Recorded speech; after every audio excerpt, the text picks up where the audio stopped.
Hello and a warm welcome to another edition of To The Point. On the show this week, we have Union Minister for Consumer Affairs and Public Distribution, Mr. Ram Vilas Paswan.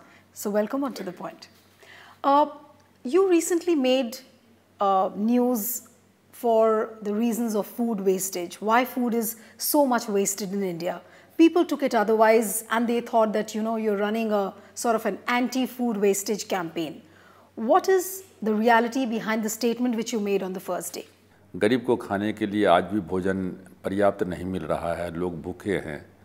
और उस परिस्थिति में जब हम लोग seven से दिल्ली में रहते हैं और जब कभी जाने का मौका मिलता है बड़े खास करके बड़े होटल में, रेस्टोरेंट में चले जाइए, 5 स्टार होटल्स में, तो भीतर से जो है बहुत दुख होता है जब देखते हैं कि खाना कितनी एक टेबल के ऊपर में जो है खाना जो है बिल्कुल बर्बाद हो रहा है। एक आदमी खाने वाला है तो 4-5 आदमी का खाना ला के रख दिया जाता है, 2 आदमी खाने वाला है 10 आदमी खाना ला के रख दिया जाता है। यदि और उसका सबसे बड़ा मालूम है कि उसको पता नहीं है कि एक पोर्शन में कितना खाना है, पैसा उसको उतना लग ही रहा है। होटल वाले को भी कोई ज़्यादा क्या कहते हैं कि इसमें यदि एक खाना का पोर्शन यदि कम करे और उसके बदले में दूसरा खाना ऑफर करे तो उतना पैसा में लोग एक खाना के बदले दूसरा खाना भी मंगा सकता है।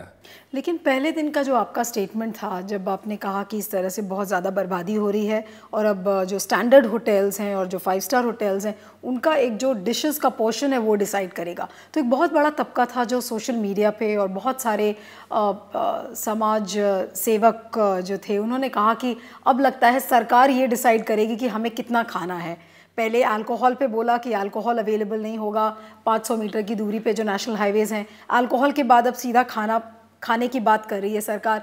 तो एक तरीके का जो एक नैनी प्रवृत्ति का जो एक टेंडेंसी है वो गवर्नमेंट में आ रही है कि okay you eat what ever you order, that is a kind of tendency which the government has. सरकार कोई सुप्रीम कोर्ट तो है नहीं, हम कोर्ट नहीं हैं।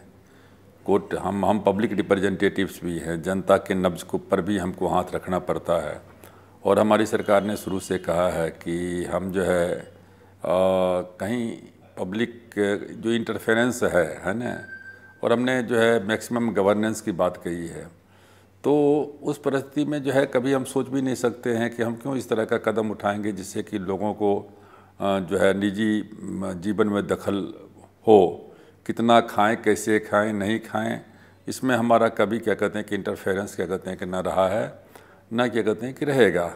लेकिन जो सबसे जिस दिन आपने ये स्टेटमेंट बोला था उसी दिन एक जोक आया था ट्विटर पे या फेसबुक पे, I think it was on either on Twitter और फेसबुक, विच सेड दैट जो एंटी रोमियो स्क्वाड्स आए थे अब एंटी फूड वेस्टेज स्क्वाड्स आएंगे। अगर आपने 6 इडलीज ऑर्डर करी और आपने 4 ही खाई है तो आप पिट के निकलोगे अगर आपने पूरी 6 इडली खत्म नहीं। ऐसा देखिए, हमने शुरू से कहा कि मैं इसके लिए ना तो कोई कानून बनाऊंगा, ना मैं कोई क्वेश्चनर जारी करूँगा। हमको पब्लिक के ऊपर में, कंज्यूमर्स के ऊपर में पूरा का पूरा विश्वास है। खाना का वेस्टेज का मामला है, ये छोटा ढाबा में नहीं होता। छोटा ढाबा में चले जाइए खाने के लिए या सड़क के किनारे चले जाइए तो आपके सामने में तो रखा हुआ है कितना चाहिए, क्या चाहिए, एक लेग पीस है, कितना लेग पीस चाहिए, नहीं चाहिए या क्या चाहिए, वो सब आपको बतला देगा। आपकी एक मीटिंग भी हुई, क्राउन हो चुकी है सारे स्टेक होल्डर्स के साथ, होटल मालिक के साथ, उनका क्या कहना है? अब आगे का जो रोड मैप होगा वेस्टेज को लेके वो क्या रहेगा? वो कह रहे हैं कि हम जो है जो बैरा हैं उनको ट्रेनिंग देंगे, ट्रेंड रखेंगे, वो जा कर के उनको बताएगा, ये करेगा। तो जब वो बताएगा तो आप लिख क्यों नहीं सकते हो? जो चीज़ वो बताएगा वही चीज़ तुम लिख दो। तो वो है। अब आज मैंने किसी पेपर में पढ़ा है कि अब 1 प्लेट के बदले में हाफ प्लेट कर रहे हैं। तो एक प्लेट के बदले तुम हाफ प्लेट करो या एक पोर्शन के बदले हाफ पोर्शन करो, लेकिन मालूम तो हो कि पोर्शन में है कि क्या चीज़, कितना चीज़ है। लेकिन ज़्यादातर देखा गया है कि कस्टमर्स का जो दायित्व है, जो उनकी रिस्पॉन्सिबिलिटी है वो इतनी नहीं है, क्योंकि ज़्यादातर देखा गया है कि जो फूड वेस्टेज होता है वो सप्लाई के टाइम होता है, स्टोरेज के टाइम होता है, ट्रांसपोर्ट के टाइम होता है। तो ये जो बड़े एरियाज़ हैं जो फूड वेस्टेज के, उनकी प्लगिंग आप कैसे नहीं करें? उसके लिए तो दंड का विधान है। जैसे हमारे यहाँ सपोज के लिए एफसीआई है, एफसीआई में कोई फूड ग्रेन है, कोई चोरी करता है या कोई एडल्ट्रेशन करता है, उसके लिए तो दंड का विधान है। लेकिन हम जो रेस्टोरेंट है उसमें तो मानते हैं कि दंड का विधान नहीं है ना, तो हम दंड का विधान लाना भी नहीं चाहते हैं। हम तो सिर्फ उन्हीं को कहते हैं। हमने तो रेस्टोरेंट के मालिक, होटल के मालिक को ही हमने कहा है कि आप ही बताओ ने कि ये जो 92,000 करोड़ रुपये का सालाना जो खाना की बर्बादी होती है, मुझे उतना में गरीब को क्या कहते हैं कि भरपेट भोजन मिल सकता है, उस बर्बादी को कैसे रोकें। आपने अभी एफसीआई की बात किया। एफसीआई को लेके बहुत 2014 से ये बात चल रही है कि उसको रिवैम्प किया जाएगा। 2014 से 2017 आ गया है, 3 साल में एफसीआई में कितना फॉरवर्ड मूवमेंट हुआ है उसके रिवैम्पिंग को लेके। एक रिवैम्प कमेटी भी शांता कुमार जी के अंडर में गठन किया गया था, क्या वो रिपोर्ट इम्प्लीमेंट हुई है अभी तक? बिल्कुल चेंज हो गया है। प्रधानमंत्री जी ने शांता कुमार जी की अध्यक्षता में कमेटी बनाई थी सरकार ने, और उन्होंने रिपोर्ट दिया। उस रिपोर्ट में जो भी फिजिबल था, एक तो उन्होंने था कि जो 67% लोगों को गांव में 2 रुपये किलो गेहूं, 3 रुपये किलो चावल देते हैं, उसको जो है घटा करके 40% किया जाए। तो वो हम लोगों को लगा कि ये पब्लिक परसेप्शन में ठीक नहीं है कि जिस गरीब को पहले हम दे रहे हैं उसको हम करें, छीन लें, तो इसलिए उसको हम लोगों ने नहीं माना। बल्कि ऑपोजिशन ने बहुत शोर मचाना शुरू किया कि फूड सिक्योरिटी कवर हटाया जा रहा है गरीबों के। हटाया जा रहा था, इसलिए उसको तो हम लोगों ने नहीं माना। बाकी सारे चीज़ को हम लोगों ने माना, या तो 0.004% पर आकर के जो है, जो हमारा बचा है वेस्टेज जो है वो बचा है, वो भी वेस्टेज थोड़ा बहुत होता है कि जब आप ट्रांसपोर्टेशन करते हैं एक जगह से दूसरे जगह पर करते हैं या उसका सैंपल लेते हैं, तो ये सब में क्या कहते हैं कि उसका है। अदरवाइज जो स्टोरेज का मामला है उसमें भी हम मैक्सिमम हम लोग साइलोज का प्रमोट कर रहे हैं। जो कैप का था बाहर में रखने का, जो है पॉलीथीन वगैरह में जो था कैप सिस्टम जो था, उसको हम लोगों ने कहा दिया कि 3 महीना के अंदर में इसको ख़त्म करो, इसके जगह पर साइलोज लाओ। तो इसलिए अब तो करीब करीब जो जितने हमारे डिपो हैं, डिपो ऑनलाइन हमने कर दिया है, सारे जगह पर सीसीटीवी कैमरा का लगवा दिया है, तो अब तो इतनी ट्रांसपेरेंसी हो गई है। लेकिन ज़्यादातर देखा गया है पासवान जी, अभी तक क्या था कि procurement was the biggest source of corruption. अभी तक जो देखा गया था, प्रोक्योरमेंट के दौरान सबसे ज़्यादा पैसे का गमन होता था, लोग पिलफरेज भी उसी टाइम ज़्यादा होती थी। आपको नहीं लगता कि जो ये प्रोक्योरमेंट का जो रिस्पॉन्सिबिलिटी है स्टेट गवर्नमेंट्स को देने के बाद, स्टेट गवर्नमेंट्स को मॉनिटर करना कितना मुश्किल काम है सेंटर के लिए? जैसे आप खुद ही अभी कह रहे थे कि वो कहाँ पड़ा हुआ है अनाज, वो आप कैसे देखें, वो एक चैलेंज है कि नहीं है? नहीं, उनके लिए बहुत सिस्टम है। स्टेट गवर्नमेंट चाहे तो कोई करप्शन नहीं हो सकता। और खैर अब तो हम लोगों ने कैशलेस कर दिया है। स्टेट गवर्नमेंट को भी चाहिए कैशलेस करे कि जिस किसान से खरीदता है उस किसान के खाते में वो पैसा जमा होना चाहिए, जिससे कि जो लेन देन का कारोबार जो है कैश का, वो बिल्कुल जो है ख़त्म हो जाए। लेकिन राज्य सरकार का यदि नीयत साफ़ हो, राज्य सरकार यदि चाहे, तो हमको लगता है कि इसमें 99% करप्शन दूर हो सकता है। लेकिन हम लोगों के सामने में हाथ बंधा हुआ है कि हम यहाँ से अनाज जब लेकर के जाते हैं तो हम अपने गोडाउन तक लेकर के जाते हैं, एफसीआई के गोडाउन तक लेकर जाते हैं, और एफसीआई के गोडाउन से राज्य सरकार के हाथ में चला जाता है। राज्य सरकार बेनिफिशरी तक कैसे ले जाती है, नहीं ले जाती है, कहाँ रास्ते में रुक जाता है, ये सब राज्य सरकार को देखना है। लेकिन ये जो एस्पेक्ट है जहाँ पर आपके हाथ बंधे हुए हैं, आप कह रहे हैं, आप ये क्यों नहीं मॉनिटर कर सकते? उसके लिए हम लोगों ने कहा है कि एंड टू एंड कंप्यूटराइजेशन का, कि आप क्या कहते हैं कि एंड टू एंड कंप्यूटराइजेशन करो, कहाँ सामान जाता है, कहाँ पहुँचता है, कंप्यूटर के माध्यम से ही क्या कहते हैं कि सारी जानकारी क्या कहते हैं कि हो सके। 2014 में प्राइम मिनिस्टर ने ये भी बोला था कि एफसीआई एक ऐसी कॉरपोरेशन है जिसको ट्रैफिकेट करने की बहुत ज़रूरत है, कुछ हिस्सा उसका स्टोरेज देखे, कुछ डिस्ट्रीब्यूशन देखे, और भी कई चीज़ें जो उससे जुड़ी हुई हैं। वो उसके ट्रैफिकेशन पे क्या हो रहा है? क्या अब सरकार ट्रैफिकेशन को लेकर? हम लोगों ने उसके ऊपर में ट्रैफिकेशन के संबंध में हम लोगों ने दिया था, और पीएमओ से हम लोगों ने पीएमओ को जानकारी भी दे दी गई थी। क्योंकि उसमें दिक्कत क्या होता है कि जैसे आप अनाज खरीदते हैं, तो जैसे सपोज कर लीजिए कि आपने पंजाब में अनाज खरीदा, आप पंजाब से अनाज खरीद करके आप उसको बिहार में ट्रांसपोर्ट कर रहे हैं, तब वहाँ से ले जा कर के बिहार, उत्तर प्रदेश या मानते हैं कि पश्चिम बंगाल ले जा रहे हैं, तो फिर वहाँ से उतारते हैं।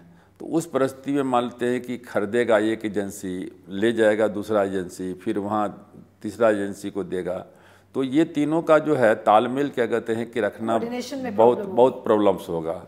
इसलिए ये सोचा गया कि ये फिजिबल नहीं है, प्रैक्टिकेबल नहीं है अब जो आपकी जो नई कंज्यूमर प्रोटेक्शन बिल 2015 की अगर बात करें, कब ये आएगी, कब से लागू होगी? क्योंकि ये 29 साल पुराना कानून है, सबकी all eyes are on when the law is going to be implemented. वो हमारा एक ड्रीम जो है प्रोजेक्ट का ये, या हमारा एक है, उसमें हम अपने बहुत चाहते हैं कि जल्दी से हो जाए। 1915 में हम लोगों ने उसको बिल पेश किया था, लेकिन वो फिर स्टैंडिंग कमेटी में भेज दिया गया। तो स्टैंडिंग कमेटी ने सुझाव दिए, काफ़ी अच्छे अच्छे सुझाव दिए, और उसके बाद फिर जो है बाहर से भी हम लोगों ने सुझाव लिया, NGO से, मीडिया से, सब जगह से, और बहुत अच्छा बिल बन करके तैयार हो गया। और लेकिन उसको हम लोगों ने जब लॉ डिपार्टमेंट के पास में भेजा, तो लॉ डिपार्टमेंट ने कहा कि इसमें काफ़ी संशोधन हो गए थे, करीब 80 संशोधन हो गए थे, अमेंडमेंट्स हो गए थे। तो लॉ डिपार्टमेंट ने कहा कि इतने संशोधन हो गए हैं, तो इसको तो काफ़ी समय लगेगा, इसलिए एज एमेंडेड, मतलब दूसरा ही एक बिल जो है, चूँकि वो नए रूप में, चूँकि वो भी नए रूप में ही आता, 2015 का जो था वो पुराना उसमें नहीं था, नया था, वो अमेंडमेंट नहीं था। अब जो क्या कहते हैं कि बिल्कुल नया बिल जो है ला करके फिर लॉ मिनिस्ट्री के पास में भेज दिया गया है ना।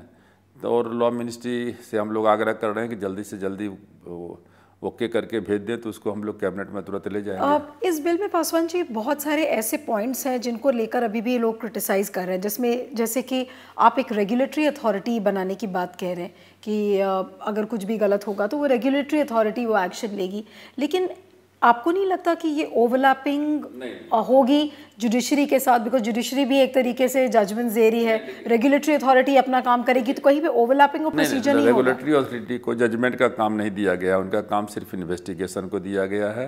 इन्वेस्टिगेशन करेंगे, उनका काम सिर्फ इतना ही रहेगा कि अभी कंज्यूमर को इतना ही अधिकार है कि जब वो आप सामान खरीदते हैं तभी जा कर के आप कंप्लेन करते हैं, लेकिन उसमें कंज्यूमर को रहेगा कि पहले भी कंप्लेन कर सकता है। जैसे कहीं आपने लगा दिया, एक शो लगा दिया, और जो सामान आप लिख रहे हैं और जो सामान आप दिखला रहे हैं और जो आप लिखा हुआ है, दोनों में अंतर है ना, या आप कंज्यूमर को पूरी जानकारी नहीं दे रहे हैं, तो वो अथॉरिटी के पास में शिकायत कर सकता है। एक बहुत बड़ा इशू है कि एडवर्टाइजर्स मिसलीडिंग एड्स ना दे। 2015 में हमने देखा था कि celebrities like Madhuri Dixit and Amitabh Bachchan they were dragged into the court for the Maggi noodle controversy.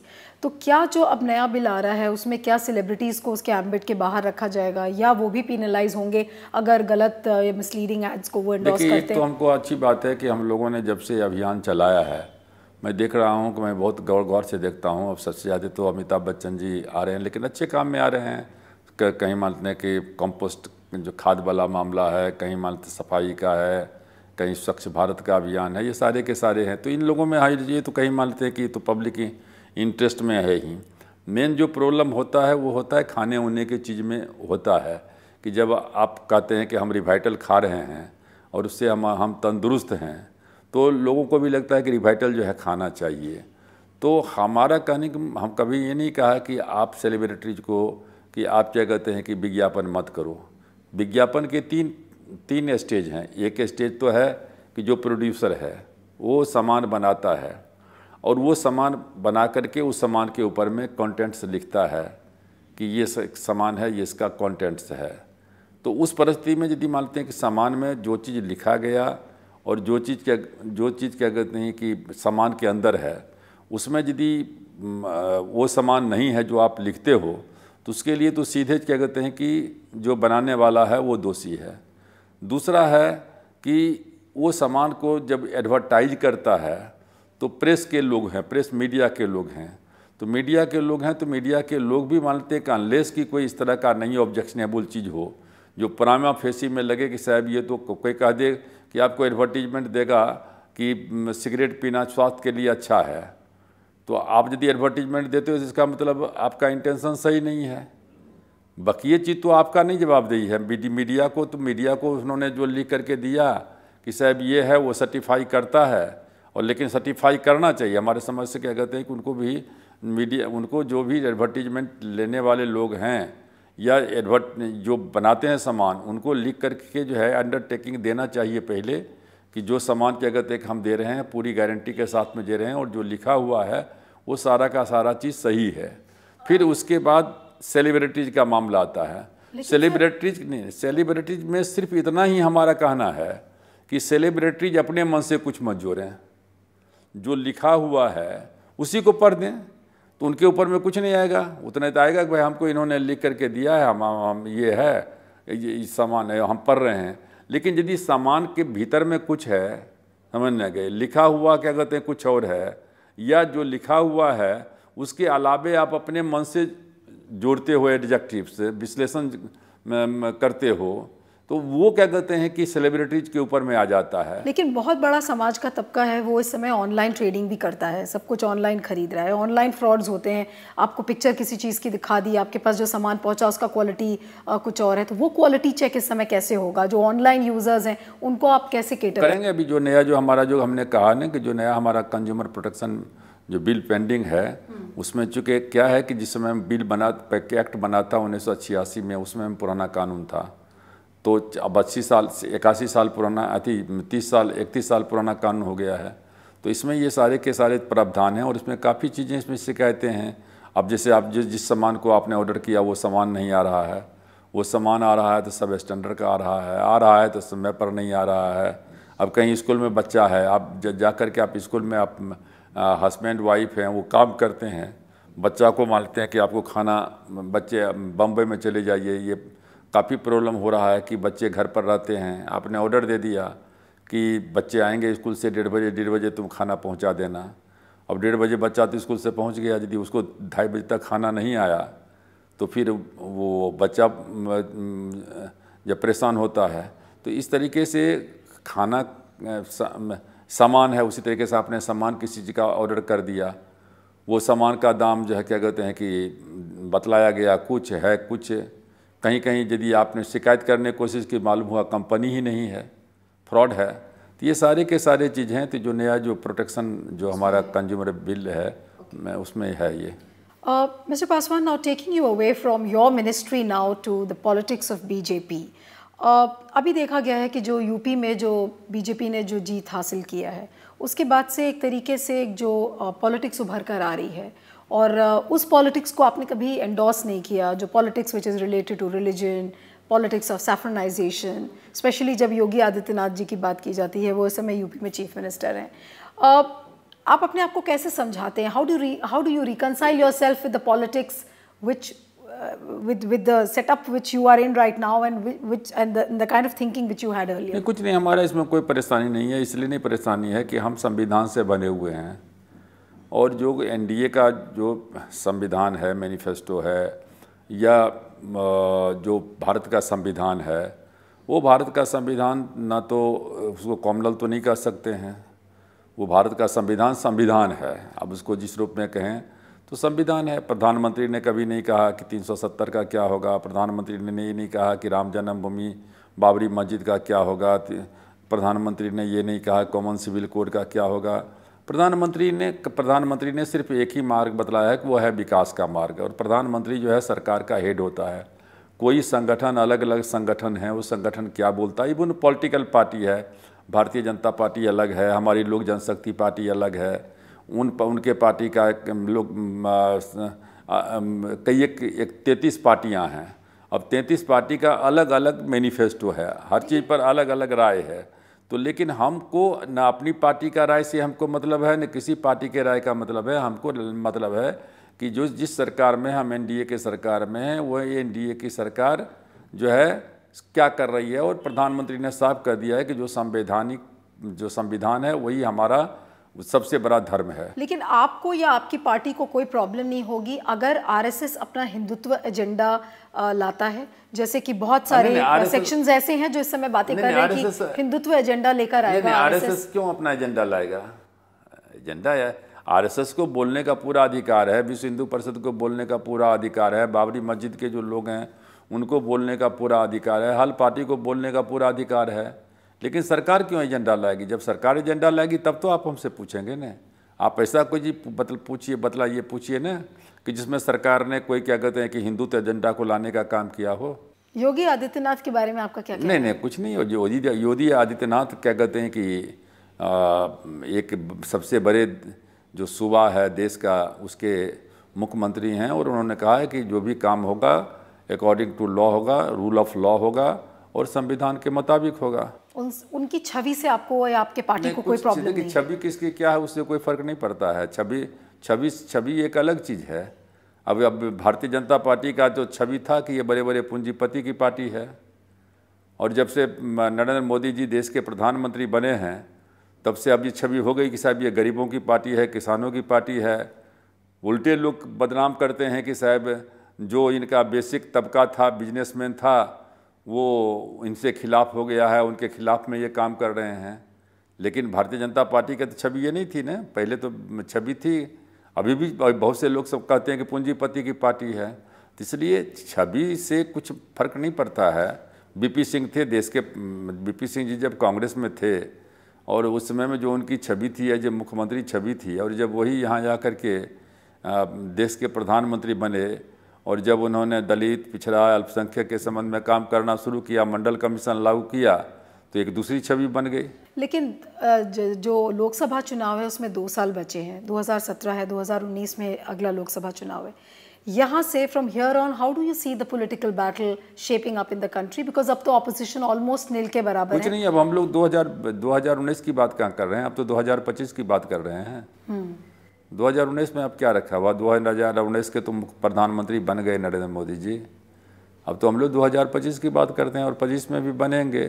तीसरी अपोजिशन नाम की कोई चीज़ है नहीं, अब देख रहे हैं। तो आपकी पार्टी का क्या होगा, लोक जनशक्ति पार्टी? कुछ नहीं, हमारी पार्टी। क्या आप कंज्यूमर अफेयर्स मिनिस्ट्री में ही बैठे रहेंगे? नहीं, कुछ नहीं। देखिए मिनिस्ट्री तो अपना मानते, मिनिस्ट्री में कोई मिनिस्ट्री जो है, हम तो बड़ा से बड़ा मिनिस्ट्री जिसको कहा जाता है उसको भी देखे हैं, हम छोटा से छोटा जिसको कहा जाता है उसको भी देखे हैं। वेलफेयर मिनिस्ट्री देखे थे, कल्याण मंत्री थे जिसका कोई वजूद नहीं था, और जब हम काम करना शुरू किए तो वही मिनिस्ट्री सबसे पावरफुल बन गई थी। और वो जो कांग्रेस के प्रेसिडेंट थे, जब वो बने थे, मिनिस्टर बने थे, तो उन्होंने कहा नहीं हम वेलफेयर मिनिस्ट्री क्या कह देंगे। रेलवे में भी हमने देखा, हमने कोल एंड माइंस भी हमारे पास में था, ये कम्युनिकेशन भी था, ये स्टील भी था, कंज्यूमर ये लेकिन बहुत सारे तो इसलिए अब जैसे अब ये भी हम बतलाते हैं, जैसे आपका ये फूड मिनिस्ट्री है, कंज्यूमर अफेयर्स है, इसमें कम काम करने का स्कोप है क्या? कोई मिनिस्ट्री छोटा बड़ा नहीं होता है। होता क्या है कि आप उसमें कितना लगन के साथ में काम करते हैं, ये सबसे बड़ा है। इसलिए और कभी कभी मिनिस्ट्री जो है वो व्यक्ति से पहचाना जाता है, मिनिस्ट्री से व्यक्ति नहीं पहचाना जाता है। लेकिन बहुत सारे ऐसे लोग हैं जो ये कहना जिन्होंने शुरू कर दिया है कि बीजेपी के पास अब मैंडेट इतना ज़्यादा, इतना बड़ा मैंडेट है कि उनके लिए एलाइज का कोई मतलब नहीं रह गया। तो ऐसे में आपकी जो पार्टी की जो आइडेंटिटी है, लोक जनशक्ति पार्टी की आइडेंटिटी है, उसकी क्या है? आप बीजेपी से जाने जाओगे या आपकी एक अपनी आइडेंटिटी होगी कि लोक जनशक्ति पार्टी मेरी पार्टी? देखिए, अपनी पार्टी के नेता का अपना आइडेंटिटी तो रहता ही है, पार्टी की भी अपनी आइडेंटिटी रहती ही है, लेकिन हम इस मामले में नरेंद्र मोदी जी को धन्यवाद देना चाहते हैं और भारतीय जनता पार्टी को भी कि उन्होंने अपने एलाइज को छोड़ा नहीं। देश में अजय बहुमत में भारतीय जनता पार्टी आई, कोई ज़रूरी नहीं था कि लोक जनशक्ति पार्टी को, एलजेपी या किसी पार्टी को वो सरकार में रखते, लेकिन उन्होंने रखा। उत्तर प्रदेश में अजय बहुमत उनका आ गया, लेकिन फिर भी जो अपना दल है, दूसरी एलाइज पार्टी हैं, उनके उसमें उन्होंने प्रतिनिधि को रखने का काम किया। तो अभी तो जहाँ जहाँ जैसे उत्तर अब है, मानते हैं कभी चुनाव हुआ, मणिपुर में चुनाव हुआ, सब जगह पर तो हम लोगों ने साथ ही दिया। मणिपुर में हमारे एक एमएलए चुन करके आए, हालांकि किसी कारणवश से वहाँ नहीं बैठा था, आपस में अलायंस नहीं हुआ था। तो नहीं एक मिनट तो वहाँ हमारे एक एमएलए जीत करके आए, करम श्याम चंद, और जीत करके आए और वहाँ क्या कहते हैं कि मंत्री हैं। तो इसलिए जो है कोई मतलब ये नहीं है कि भारतीय जनता पार्टी का जो एक मकसद है, उन्होंने शुरू में ही नारा दिया था कांग्रेस मुक्त सरकार, और उस पर चल रही है, और उसमें चल रही है, पॉजिटिव रूप से चल रही है। ये नहीं कह सकते हैं कि निगेटिव, क्या कहते हैं कि वोट कोई, आज कांग्रेस के निगेटिव में वोट मिल रहा है, उनको एक पॉजिटिव तरीके से वोट मिला। अभी दिल्ली में चुनाव हुआ, सब जगह। तो इसलिए हमको उसमें किसी को कोई खतरा नज़र नहीं आना चाहिए। लेकिन क्या पासवान जी, अब ये क्या मैं ये मान लूँ या मीडिया इस बात को मान ले कि अब आप नरेंद्र मोदी का हाथ पकड़ के ही आगे बढ़ेंगे? आपके क्या प्राइम मिनिस्टरियल एम्बिशंस नहीं हो सकते? आप भी तो एक बिहार के कद्दावर नेता हैं, प्रेसिडेंट बन सकते हैं, प्राइम मिनिस्टर बन सकते हैं, तो ऐसे सब सपनों का क्या? नहीं, आपने कब कहा, किसने कहा कि हम कभी प्राइम मिनिस्टर? हमने तो कभी नहीं कहा। हमको तो चीफ मिनिस्टर 3-3 बार बनाया जा रहा था, बीपी सिंह के समय बनाया जा रहा था, ये नीतीश कुमार 2-2 बार आए थे कि चीफ मिनिस्टर ये कहते हैं कि बन जाइए। अटल जी ने हमसे कहा था 1999-2000 में कि आप चीफ मिनिस्टर बन जाइए, हमने तीनों बार नकार दिया। तो प्रधानमंत्री का, राष्ट्रपति का कहाँ मामला उठता है? सबसे देखिए, सबसे बड़ी बात है कि आप पॉलिटिक्स में हैं। हम लोगों को इस बात का गर्व है कि मैं 1969 में, पता नहीं उस समय आपका जन्म हुआ था कि नहीं हुआ था, तो 1969 में मैं एमएलए बना था, एमएलए बन गए थे। और तब से हम क्या कहते हैं कि राजनीति में हैं। हमारे लिए सबसे बड़ा प्लस पॉइंट यही है कि आम आदमी सोचता है कि रामविलास पासवान अच्छा आदमी है, रामविलास पासवान मेरा आदमी है, रामविलास पासवान गरीब के लिए सोचता है, करप्ट नहीं है। ये सबसे बड़ी चीज़ है पॉलिटिक्स में, इससे बड़ा चीज़ और कुछ नहीं होता है। कितने क्या कहते हैं कि देश में क्या कहते हैं कि मंत्री बने, कितने जो है राष्ट्रपति बनेंगे, 100 साल के बाद कितनों का नाम याद रखेगा? तो फिर मीडिया ये हेडलाइन बना सकती है कि पासवान जी का विकास मोदी जी के साथ। हाँ, पासवान जी का विकास मोदी जी ने तो कहा ही है कि सबका साथ सबका विकास है ना, तो उसमें पासवान अलग थोड़े के हैं। Thank you, Mr. Paswan. We'll have to leave it there. Thank you so much. So that's it on this episode of To The Point. See you next time with another personality. Goodbye and thanks for watching.